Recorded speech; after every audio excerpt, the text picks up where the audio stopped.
Thanks for staying with us. COVID cases are spiking across the state. The battle is local in our towns and cities. So we want to bring in the mayors of Danbury and Hartford right now. All cities seeing the same issue, coronavirus on the rise, lines for testing, all while we stare down the holidays where people will gather even if they're being asked not to. Joining us right now, Danbury Mayor Mark Boughton and Hartford Mayor Luke Bronin. Thank you both for doing this.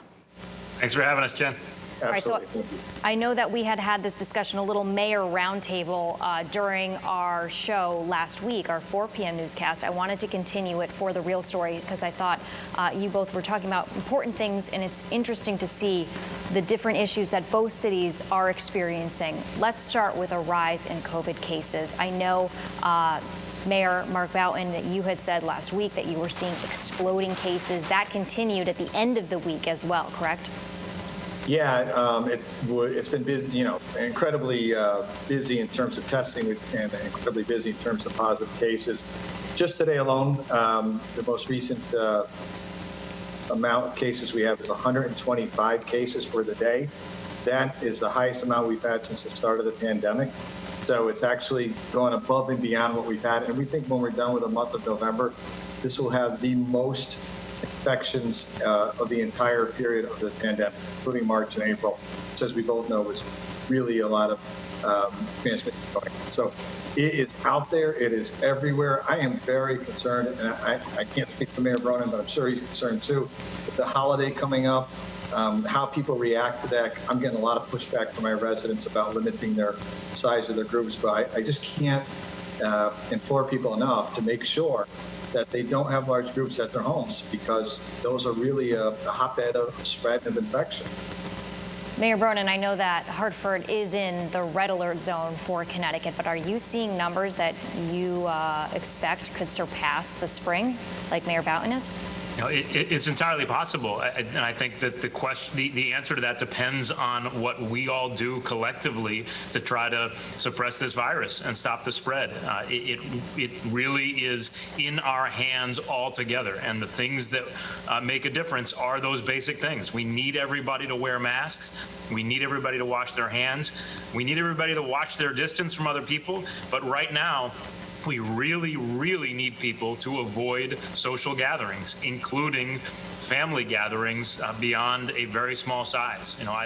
There was a newspaper that I think said it well, as tragic as it is to say, large Thanksgiving dinners will lead to small Christmas funerals, because lives will be lost. What we've seen clearly and consistently in Connecticut and across the country is that what's driving this spread most of all are those informal social gatherings, including among families. So we're just begging everybody to please celebrate Thanksgiving, but do it different this year. Keep it small. Keep it as small as you can. Yeah, and if I could just add to that, Jen, sure. The issue is there's only so much that Mayor Bronin and Mayor Boughton can do. I mean, we can be on it. We can implement Governor Lamont's guidelines as best we can. We can enforce that. But in the end, we also have to count on the residents themselves to take this seriously, to do all the things like wear your mask, stay away from large groups of people, wash your hands frequently. But when people blow it up, and I don't know if Mayor Bronin's getting this, but when people start pushing back, it's very frustrating, I know for me, and I'm sure for Mayor Bronin, because this is real. It's not a joke. It's not a goof. It's not a hoax. This is real.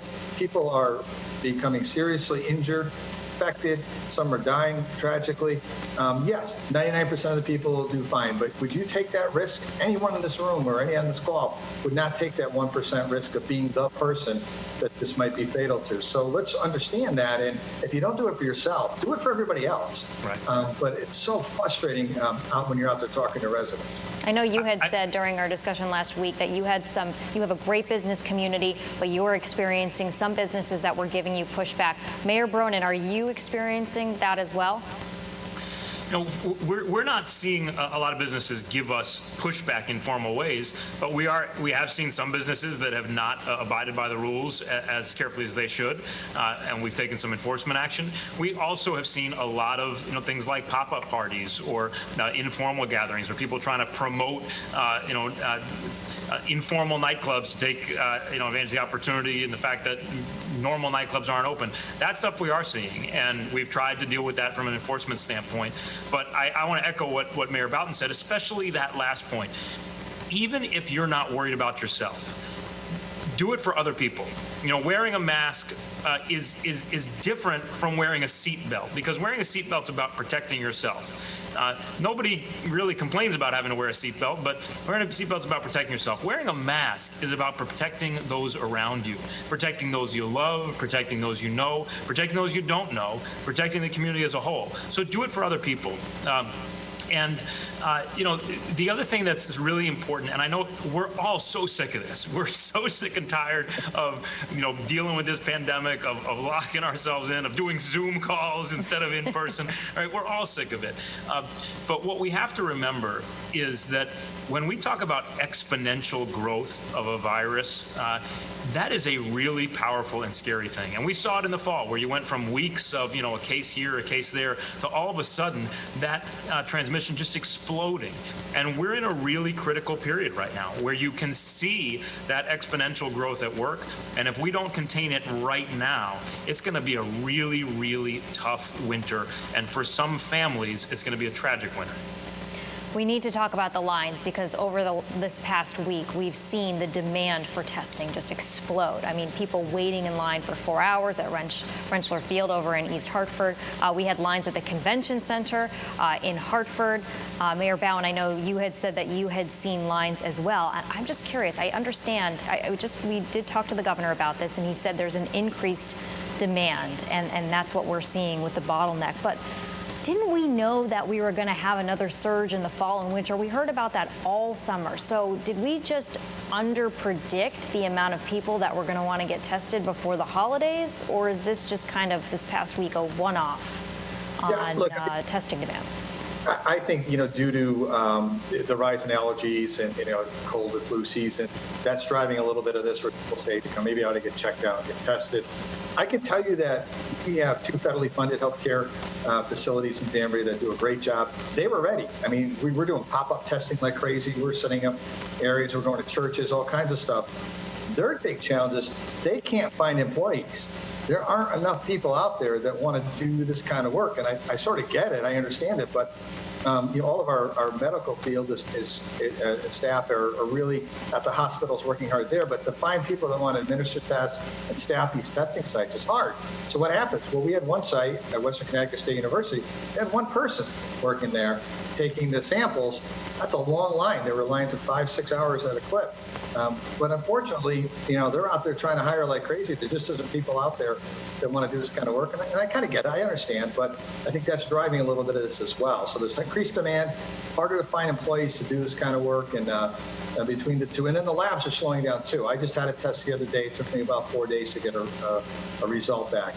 And normally it's about a day and a half or 2 days max. Mm-hmm. So all this is coming together to have like a perfect storm. Right. Interesting that you're saying that staffing is an issue along those lines. Mayor Bronin, what are you seeing in the city? Why do you think there's a bottleneck? I think part of it is what you said, Jen. I think that there has been a real spike in demand. Connecticut as a whole has done a good job when it comes to testing. Connecticut is the fourth, is testing the fourth highest number of people per capita, and we should be proud of that. And I can tell you, in Hartford, we've been pushing this mantra for months that you don't have to have a prescription, you don't need symptoms, you don't need insurance, you don't need to pay, and if you don't have a car, we'll give you a ride. So we've been trying to do everything possible to make that testing accessible to everybody. And for a while, for a number of months, we had more testing capacity than we had people showing up to get tested. That's now flipped, and I think it's for some of the reasons that Mayor Boughton said. I think as people probably experience winter cold and flu-like symptoms a little bit more. More people may be concerned that maybe they have it. As people get ready for the holidays, they want to get tested in advance. As it's just more in the discussion again that we're going through this wave, people are wanting to get tested. But I do think there's been a switch here. I think there's there's been a change in people's outlook towards testing, and that's a good thing, so long as we can meet the demand. And one of the things I would say is we need a federal government that is really back in the game. And the federal government has not yet, throughout this whole pandemic, really been in the game when it comes to testing. And so I hope that changes soon. I hope it doesn't wait till January 20th. We need the federal government to be marshaling its resources and doing everything possible to help every state across the country expand testing capacity. So just so I understand, are both of you are saying that there are enough tests, correct? Because I know in the spring we had issue of not having enough tests. Yeah, there's tests. There are different types of tests out there, Sure. But all the PCR tests, there's plenty of availability for tests. Again, for us, it's been an issue of staffing, and the mayor is absolutely right. In the spring, we had so much staffing and so many test sites and no people getting tested. Now it's completely been reversed. And it's starting to really stack up in terms of queuing and things like that. So, but my sense is that plenty of the clinics that I've talked to, they have access to physical tests. It's just getting it administered and then getting it processed. The labs obviously are struggling to keep people in working response. All right. Danbury Mayor Mark Boughton, Hartford Mayor Lou Bronin. I had more questions. We didn't have time to go into the whole issue of schools, which is a major thing. And I know that the power is in both of your hands to decide what happens with schools. But I appreciate you both coming on. Let's do this again. And we will continue to get updates from on the ground in Danbury, in Hartford. You both be well and be safe. Same to you, Jen. Thanks for having us. Appreciate it. All right, that's it for The Real Story. If you want to watch these segments again, head to fox61.com or download the Fox 61 app and watch The Real Story every Sunday at 10 a.m. right here on Fox 61. Have a great morning.